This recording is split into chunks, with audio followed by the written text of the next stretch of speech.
யாரும் வந்து எழுதி கொடுக்க போகிறதில்ல, இதுக்காக ஒரு ஸ்கிரிப்ட் ரைட்டர் கிடையாது. நல்ல டீட்டெயில்டாக அனலைஸ் பண்ணி என்ன பேசணும், என்ன பேசினா யாருமே ஹர்ட் ஆகக்கூடாது, யாருமே நம்ம ஹர்ட் பண்ணக்கூடாது. அட் த சேம் டைம் என்னை நம்பியிருக்கிற என்னோடய ஃபேன்ஸும் நான் கன்வே பண்ண ஒரு விஷயத்தை அப்படிங்கிறது யோசிச்சு தான் ஒரு வார்த்தையும் வந்திருக்கும் அப்படின்னு தான் எனக்கு தோணுது. வார்த்தைலாம் விஜய் கிட்ட வராதுங்க, அதுதான் சொல்கிறேன்ல, பெரிய வார்த்தைகள்லாம் வராது. ஓவராக பேசணுன்னா அப்படின்னு நினச்சது தான். ஷேர் அவுட், நான் போகிறேன், குட் நைட். ப்ராப்ளம்ஸ் பற்றி பேசும்போது நீங்கள் சொன்ன அதே தலைவா கான்ட்ரவர்சி தான். அவர் விட்ட ஒரு வீடியோ அவருடைய ஃபேன்ஸே கலங்க வச்சிருச்சு. இதுதான் நான் ஏற்கனவே சொன்ன விஷயம் தாங்க. டப்புன்னு முடிவு பண்ணுற கேரக்டரே கிடையாதுங்க. டீட்டெயில்டாக யோசிச்சு அனலைஸ் பண்ணி அந்த நீங்கள் சொல்கிற அந்த வீடியோவில் கூட ஒவ்வொரு வார்த்தையும் யோசிச்சு தான் பேசியிருப்பான். யாரும் வந்து எழுதி கொடுக்க போகிறதில்ல, இதுக்காக ஒரு ஸ்கிரிப்ட் ரைட்டர் கிடையாது. நல்ல டீட்டெயில்டாக அனலைஸ் பண்ணி என்ன பேசணும், என்ன பேசினா யாருமே ஹர்ட் ஆகக்கூடாது, யாருமே நம்ம ஹர்ட் பண்ணக்கூடாது. அட் த சேம் டைம் என்னை நம்பியிருக்கிற என்னோட ஃபேன்ஸும் பயங்கரமாக விஜய் அவர்கள் கோவப்பட்டு பார்த்துருக்கீங்க. என் மேலதான் அவனை இரிட்டேட் பண்ணுறதும் நான் தான், அதிகமாக கொஞ்சம் நான் தான், சண்டை போடுறதும் நான் தான், மறுபடியும் போய் சாரி கேட்கறதும் நான் தான். அது நான் நடுவில் கிட்டத்தட்ட ஒரு 6 மாதம் பேசிக்கவே இல்லை.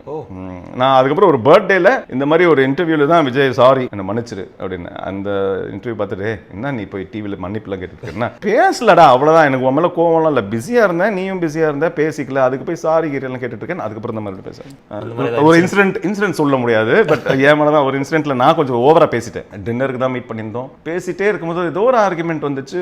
அந்த ஆர்குமெண்ட்ல வந்து அவ்வளோ கூடவா நீ பண்ண மாட்டேன், இது கூட என்னெல்லாமோ பேசிட்டேன். என்ன விஷயம்னே தெரியாம நான் பேசிட்டேன். அது ஏன் தப்பு தான். அவன் என்ன பண்ணா, இவன் என்ன பண்ணான்னு தெரியாமலே நான் இவனுக்காக பேசிட்டேன்.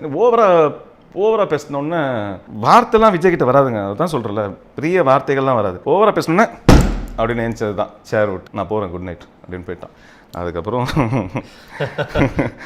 ஒரு 6 மாதம் அதுக்கப்புறம் எதுவாக இருந்தாலும் சாமி ஒன்று நான் தலையிட மாட்டேன், இல்லை நான் கரெக்டாக விசாரிச்சுட்டு அதுக்கப்புறம் அவங்ககிட்ட மல்லமாக சொல்லுவேன். யாரும் வந்து எழுதி கொடுக்க போகிறதில்ல, இதுக்காக ஒரு ஸ்கிரிப்ட் ரைட்டர் கிடையாது. நல்ல டீட்டெயில்டாக அனலைஸ் பண்ணி என்ன பேசணும், என்ன பேசினா யாருமே ஹர்ட் ஆகக்கூடாது, யாருமே நம்ம ஹர்ட் பண்ணக்கூடாது. அட் த சேம் டைம் என்னை நம்பியிருக்கிற என்னோடய ஃபேன்ஸும் நான் கன்வே பண்ண ஒரு விஷயத்தை அப்படிங்கிறது யோசிச்சு தான் ஒரு வார்த்தையும் வந்திருக்கும் அப்படின்னு தான் எனக்கு தோணுது. வார்த்தைலாம் விஜய் கிட்ட வராதுங்க, அதுதான் சொல்கிறேன்ல, பெரிய வார்த்தைகள்லாம் வராது. ஓவராக பேசணுன்னா அப்படின்னு நினச்சது தான். ஷேர் அவுட், நான் போகிறேன், குட் நைட். ப்ராப்ளம்ஸ் பற்றி பேசும்போது நீங்கள் சொன்ன அதே தலைவா கான்ட்ரவர்சி தான். அவர் விட்ட ஒரு வீடியோ அவருடைய ஃபேன்ஸே கலங்க வச்சிருச்சு. அதுதான் நான் ஏற்கனவே சொன்ன விஷயம் தாங்க. டப்புன்னு முடிவு பண்ணுற கேரக்டரே கிடையாதுங்க. டீட்டெயில்டாக யோசிச்சு அனலைஸ் பண்ணி அந்த நீங்கள் சொல்கிற அந்த வீடியோவில் கூட ஒவ்வொரு வார்த்தையும் யோசிச்சு தான் பேசியிருப்பான். யாரும் வந்து எழுதி கொடுக்க போகிறதில்ல, இதுக்காக ஒரு ஸ்கிரிப்ட் ரைட்டர் கிடையாது. நல்ல டீட்டெயில்டாக அனலைஸ் பண்ணி என்ன பேசணும், என்ன பேசினா யாருமே ஹர்ட் ஆகக்கூடாது, யாருமே நம்ம ஹர்ட் பண்ணக்கூடாது. அட் த சேம் டைம் என்னை நம்பியிருக்கிற என்னோட ஃபேன்ஸும் பயங்கரமாக விஜய் அவர்கள் கோவப்பட்டு பார்த்துருக்கீங்க. என் மேலதான் அவனை இரிட்டேட் பண்ணுறதும் நான் தான், அதிகமாக கொஞ்சம் நான் தான், சண்டை போடுறதும் நான் தான், மறுபடியும் போய் சாரி கேட்கறதும் நான் தான். அது நான் நடுவில் கிட்டத்தட்ட ஒரு 6 மாதம் பேசிக்கவே இல்லை. நான் அதுக்கப்புறம் ஒரு பர்த்டேல இந்த மாதிரி ஒரு இன்டர்வியூவில் தான் விஜய் சாரி என்னை மன்னிச்சிரு அப்படின்னு. அந்த இன்டர்வியூ பார்த்துட்டு என்ன நீ போய் டிவியில் மன்னிப்புலாம் கேட்டுருக்கேன்னா பேசலடா, அவ்வளோதான், எனக்கு உன் மேலே கோவம்லாம் இல்லை, பிஸியாக இருந்தேன், நீயும் பிஸியாக இருந்த, பேசிக்கல, அதுக்கு போய் சாரி கேட்டெல்லாம் கேட்டுருக்கேன். அதுக்கப்புறம் தான் மறுபடியும் பேசுகிறேன்.